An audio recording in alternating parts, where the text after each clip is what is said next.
Hello guys, in today's video, I'll show you how you can easily activate Microsoft Office with the licensed product key. Let's begin. So you can actually start off with opening any Microsoft Office applications, for example, MS Word.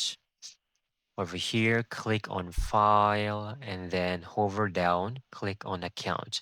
Now, usually if you still haven't registered a license key, it will show in here a red or pink highlight that you need to get this done ASAP.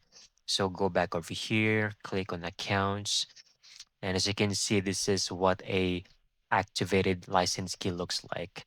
But if not, it will show in here it's not yet or it's unlicensed. Just click over here or over that. I will show you what it looks like. Okay, switch license.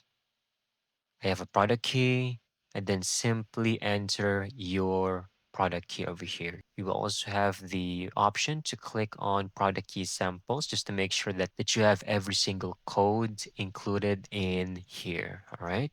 Once done, it will show something like this. So it will say successfully activated. You can now restart any Office applications to enable all of the premium features.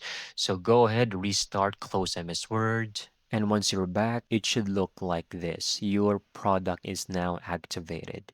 And that's it, quick and easy. Thank you so much for watching. I hope you found this video very helpful.